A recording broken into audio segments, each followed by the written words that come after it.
ka ng 3:00, pero 9:00 na.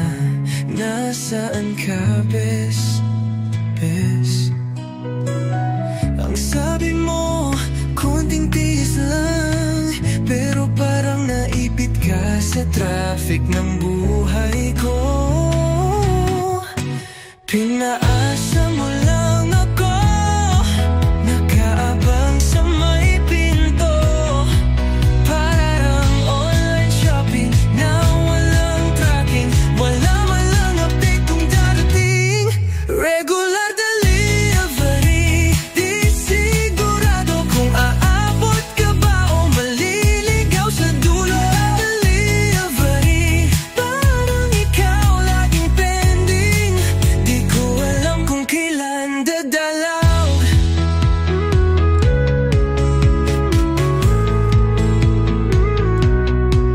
Nagbayad na ako ng pasensya at pag-ibig, pero bakit parang delay pa rin ang pagdating? Sabi nila express na lang ang piliin, pero mahal naman pag pagmamahal ang bilin.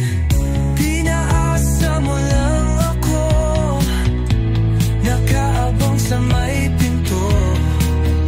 Parang online shopping na walang tracking, wala man lang update kung darating. Regular delivery, di sigurado kung aabot ka ba o maliligaw sa dulo. Delivery, parang ikaw laging pending, di ko alam kung kailan dadalaw.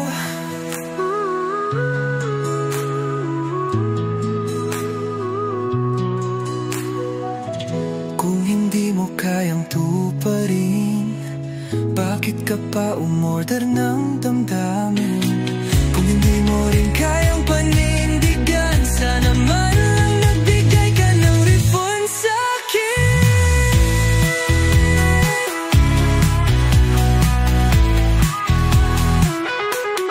Regular delivery, di sigurado kung dadating ka pa o isusuko. Regular delivery, sawa na ako, next time siguro pipiliin ko na lang ang pick up sa puso ko.